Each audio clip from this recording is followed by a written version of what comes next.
دارالعلوم دیوبند کے مفتی صاحب فرما رہے تھے ایک ہی دن نکاح اور ولیمہ ہو سکتا ہے کہ صبح کی نماز کے بعد نکاح کر دو، دوپہر کو میاں بیوی مل لیں، شام کو ولیمہ کر دو، لیکن ہوگا ان کے ملنے کے بعد۔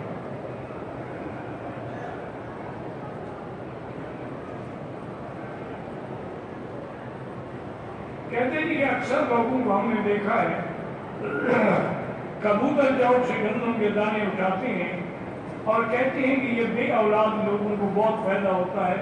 یہ جھوٹ ہے، ایک لوگوں کی اپنی گھڑی ہوئی بات ہے۔ یہ گندم کے دانے خود لے آتے ہیں، خود ڈالتے ہیں، پھر اس سے بیٹھ کے جو چنتے ہیں۔ یعنی آپ کو اللہ نے عقل دی ہے، خود اندازہ کریں 6 فٹ کے جوان سے بچہ پیدا نہیں ہوا، کبوتر سے ہو جائے گا۔ اللہ کے بندے اولاد اللہ کے ہاتھ میں ہے۔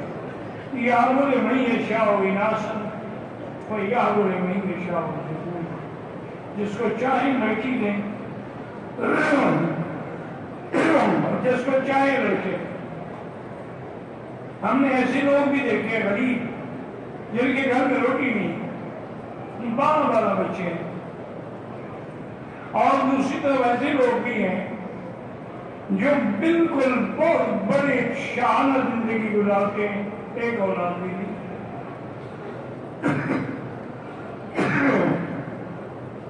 یہ اللہ کا نظام۔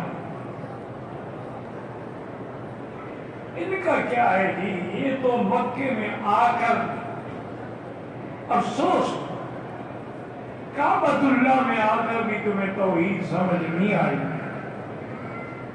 تو پھر کہاں سمجھ؟ مکے میں کبوتر چوک کے دانے چنتے ہیں، مدینے میں جا کے مریم بوٹی ڈھونڈتے ہیں۔ اِنَّا لِلَّهِ وَإِنَّا إِلَيْهِ رَاجِعُونَ۔ اور جو ان کے کچھ پڑھے لکھے لوگ ہیں وہ کہتے ہیں جی کہ میزاب رحمت کے نیچے حضرت اسماعیل السلام کی قبر ہے،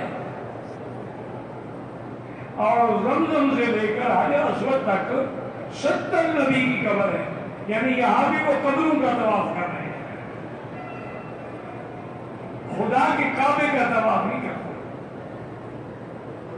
اللہ کے بندے، حضور نے منع فرمایا ہے کہ قبر پر پاؤں نہ رکھو، قبر پر ٹیک لگا کے نہ بیٹھو۔ اسی طرح مردے کو تکلیف ہوتی ہے جیسے زندہ کو تکلیف ہوتی ہے۔ تو اللہ کے نبی نے خود جوتے کے ساتھ اور اونٹ میں بیٹھ کے ان مقامات پہ طواف کے جہاں نیچے قبریں۔ وجہ کیا ہے کہ ہمارے دماغوں میں قبریں ہیں، کسی کے دماغ میں داتا صاحب ہیں، کسی کے دماغ میں گنج شکر بخش ہیں، کسی کے دماغ میں شمس تبریزی ہیں، کسی کے دماغ میں سری سکتی اور نظام الدین ہیں۔ وہ یہاں آ کر وہی قبریں ڈھونڈ رہے ہیں۔ اِنَّا لِلَّهِ وَإِنَّا إِلَيْهِ رَاجِعُونَ۔ دعا کریں اللہ ہمارا عمرہ قبول فرمائے۔ اور عمرے کا پہلا سبق ہی یہی ہے کہ لبیک اللہم لبیک لبیک لا شریک لک۔ جب تم پہلا سبق ہی بھول گئے، عمرہ کرنے کا فائدہ کیا؟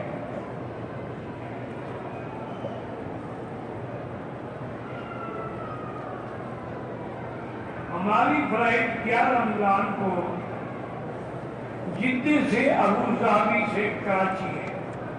روزہ رکھنے کی شریعت اجازت دیتی ہے، بالکل دیتی ہے، روزہ رکھ بھی سکتے ہو۔ اور اگر سفر کی وجہ سے وَمَنْ كَانَ مِنْكُمْ مَرِيضًا أَوْ عَلَى سَفَرٍ فَعِدَّةٌ مِنْ أَيَّامٍ أُخَرَ، اگر بیمار ہے، مسافر ہے، اس کے بدلے میں بعد میں روزہ قضا کر سکتا ہے، لیکن ان تصوموا فهو خیر لکم، لیکن اگر تم روزہ رکھ دو۔ اور آج کل تو میرا بھائی سچی بات یہ ہے کہ آدمی اللہ معلوم نہ کرے، ورنہ روزے کی کیا تکلیف ہے؟ ایئرپورٹ میں بھی ایئر کنڈیشن، ہوائی جہاز میں بھی ایئر کنڈیشن، پھر اگلے جہاز میں بھی ایئر کنڈیشن، تکلیف کیا ہے؟ اور کھانے پینے کی بھی ہر چیز ملتی ہے۔ رکھ لو تو بالکل رکھ لو. ایک اللہ والے نے بڑی تکلیف کی حالت میں روزہ رکھا تو کسی طرح میرے جیسے جاہل شاگرد نے اعتراض کیا. اس نے کہا حضرت جب اللہ نے اجازت دی ہے کہ آپ بعد میں قضا کر لیں، فرمایا بھائی یہ مسئلہ مجھے بھی آتا ہے، لیکن جب میں قضا کروں گا تو رمضان تو نہیں ہوگا، یہ فضیلت تو نہیں ملے گی نا. روزہ قضا ہو جائے گا لیکن جب میں قضا کروں گا رمضان تو نہیں ہوگا.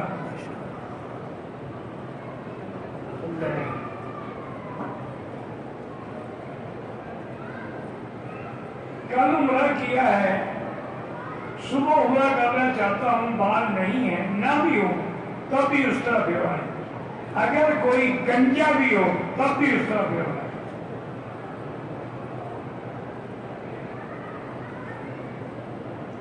بعض لوگ کہتے ہیں کہ مسجد عائشہ سے عمرہ نہیں ہوتا، جن کا نہیں ہوتا نہ کرے، ہمارا تو ہوتا ہے بھائی.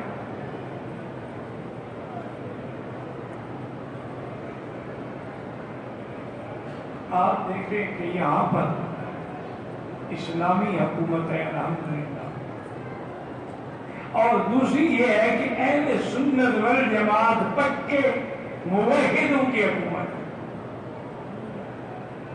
جو ذرا سی بھی بدعت برداشت نہیں کرتے.